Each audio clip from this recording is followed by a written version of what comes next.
You ready to do this? Let's do it.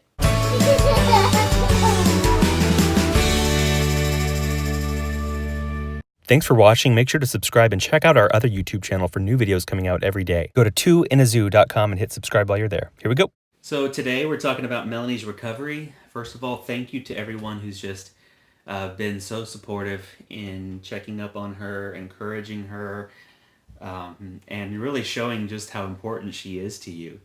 Sometimes as parents, we start to feel like, man, it's just our kids people like. They don't even, like, you could take us away and they'd be like, oh, it's fine. Right. You know, but you guys really showed us that we matter.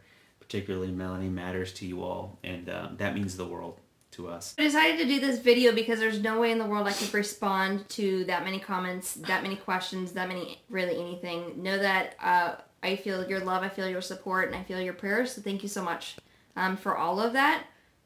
Sorry we haven't done a video in what? On this channel, this is the first video in a week. Yeah, so sorry about that. Our life has been hectic, for sure, to say the least. And the recovery hasn't gone perfectly either. So it's really hard for us to pause life, for me to get downstairs and to do a video. It's hard for me to get downstairs. Our studio's downstairs, and it's been hard. That's the truth. Melanie took some notes on her trusty iPhone so that we can go through everything that we want to talk with you all about tonight. So the first is her recovery. Yeah, I still need assistance on basically, besides getting out of bed, which I haven't fallen out of bed yet, so, you know, by myself. So that's like an improvement, because the first day I couldn't even do that. So I still need assistance for going up and down stairs. Caleb's been very helpful with that, if Mike's not around or not here. Or just, like, I can't, because they gave me bruises, so I've been able to lift my arm basically to, like, here. So I can't take a shower by myself, or basically I'm struggling to even get dressed. So Mike's been very sweet and been taking care of me. I've been having to bathe her. It's been real heck for me.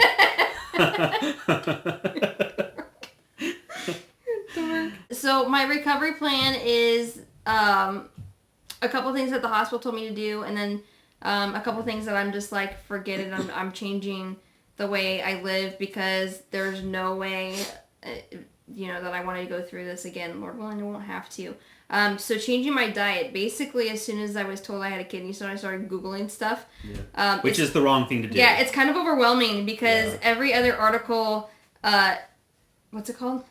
Every article is just so refuting. different. Yeah, refuting the last one. And right. One article is like, you can't eat red meat ever again in your life, and the other one's like, no, protein's fine. Like, right. It's not the protein that's the problem. That you can't have any you can't have any form of dairy, and the next anything one with calcium in it. Yeah, and the next one says, no, that's fine. One will say starch and flour and anything bread and wheat and all that. You just can't do it, and the other one's like, no, that's fine. That's fine. Right. So we realized, just like with many things, jumping on Google and asking a generic question and just taking for granted that whatever's on the first page is gospel, right, it's just not the thing to do. And you know what? I don't know why we would ever think that's the right thing to do.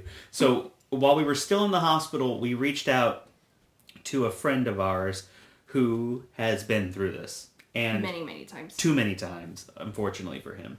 And he provided us some literature from really good sources, very reputable medical institutions. Right, not like Living Well magazines, like top 10 things to avoid. Like, please, we want medical journals, we want research stuff. So we looked at that material, and there was basically a pattern of needing to drink more filtered water, because, by the way, if you just live in a place where the water is just highly mineralized and there's sediment in your water, you don't want to drink that water. That's not good. That's terrible for your kidneys. Luckily, we have filtration attached to our home, so all water coming into our home is properly filtered. But then, you eat, like going to a restaurant, you can't just order water and think you're safe. Because if they don't have proper filtration, you could be drinking bad water, which is just not beneficial for you. So basically, overnight, I cut out all soda, Basically. Well, you didn't drink soda. Well, I didn't really. No, all teas. Like I'm not even drinking hot tea. It has to be steeped for less than a minute, and I tend to forget tea, so that doesn't work for me. I always forget to take the bag out. Right. So I'm the same way. Work. I never take the bag out actually, which is terrible. And then if you go to a restaurant, you don't know how long they're steeping. Yeah, exactly. In fact, they probably are steeping more than a minute, so you can't drink tea at restaurants anymore. So it's just like it's a lot. It's really overwhelming. Mike was like, "Don't go overboard," but basically, I already went overboard because like this was really bad. I went to church yesterday and I had 4 or 5 people say, "Is this worse than childbirth or better or like not as bad as childbirth?" All the women want to know. Yeah, and I thought to myself, this was worse because in childbirth you have breaks, you have lulls. With a kidney stone, you don't have that. For 2 days, I was like in blinding pain, like to the point of tears, and so I had to be on heavy narcotics just for me to be able to function with like a 5 or 6. Wait, narcotic painkillers, not just straight up narcotics. Right. Just disclaimer at the bottom of the video. No. I was on heavy drugs. Legal medical, narcotic grade painkillers. Yes. That is what she was on. Oh my gosh, that's ridiculous. And that's what they put you on when you're in the hospital. They're putting you on morphine and things narcotic grade they have to be insanely strong. And there were times when that didn't even do the trick. Yeah. There were times when that didn't even get rid of the pain, which shows you how strong the pain of a kidney stone can be. Yeah. So you also cut out other stuff. Yeah, I cut out basically like I'm on a low sodium, very low sugar, high veg, high protein diet right now. So basically what the next steps are is I have 2 follow-up appointments, one with the urologist and one with the endocrinologist, basically within 2 weeks, just to make sure that everything's good, that I'm healing, and that I can manage my pain okay without heavy drugs. So that's kind of like what my recovery looks like. I wanted to give Mike a couple minutes to tell his side of the story, what it's like to take care of 4 kids plus me. My side of the story. Yeah, like how that's get out been. Your smallest violin. Like, what's it like to be the one not with a kidney stone? It's awful. It's like it's really rough. Melanie put this on the list, and the more I thought about it, I'm like, people don't want to hear this, but people keep going, "Oh, Mike, you're such a good husband." Like, are you kidding me? Like, why would any husband not do this? Because I know she would do it for me. I would do it for her. And there's been times I've been like sick and she's had to take care of the kids plus me. I guess the only difference is I'm having to take care of the kids plus her, plus the YouTube channel, and then I'm going back to work tomorrow. So there's going to be a higher amount of juggling than normal. I didn't work last week. Basically, the Wednesday, Thursday, Friday I didn't work. So this is tomorrow going to be the first day back. In fact, by the time you watch this video, I will be halfway through my day. I'm just anticipating a lot of just exhaustion, quite honestly.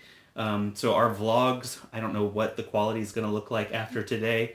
They may be short. They may be 5 minutes, quite honestly, and we hope people understand that it's just there's a lot of juggling going on around here as I try and do more laundry. In fact, all the laundry, because she can't do that right now, and manage the kids, get them to soccer practice come Tuesday because she may not be able to go. Anywhere she has to go, I have to go with her because she can't drive. Not just because of the pain, but because she's on narcotic grade painkillers. You can't drive for what? At least a week. A week or a week. The heart medicine says 30 days. 30 days? You didn't tell me that. That's where it says. I'm done. Just kidding. But anyway. So basically, until the doctor says I can drive again, that's when I will be driving. So imagine that. Like I'm gonna do all the shopping, all the laundry, all the everything. But you know what? That's just what you do in marriage. You pick up the slack for the other when they need it. That's Scripture talks about that. That a 3-cord rope, meaning your husband, the wife, and the Lord together, that 3-cord rope is stronger than a 2-cord rope, because then the person who's not alone is blessed, because when he falls, the other will pick him up. So that's what marriage is all about. I mean, it's not what marriage is all about. It sounds like kind of like Charlie Brown. That's what Christmas is all about. But it's one of the major facets of marriage is having someone that's consistently there, who has your back, who can pick up the slack and help you when you need it. So it's an honor to serve her. I'm not saying there's days I'm not like tired, and when I hear Mike, like my skin doesn't crawl a little bit because I'm like, I gotta finish what I'm doing. But you know, you just gotta get through that and get the attitude out of your system. And if anything, it's a good growing experience to humble me and keep me focused on what matters, and give me a taste of the life she lives, constantly taking care of our kids all day long when I'm working. So yeah, good. It's a reality check for me, if anything. So that's in the end, I know I will look in hindsight and realize it was positive all the way around to be able to serve her, see what life looks like, taking care of the kids and doing the laundry and cooking and all that, and getting to walk in her shoes for a bit while also taking care of her. So there you go.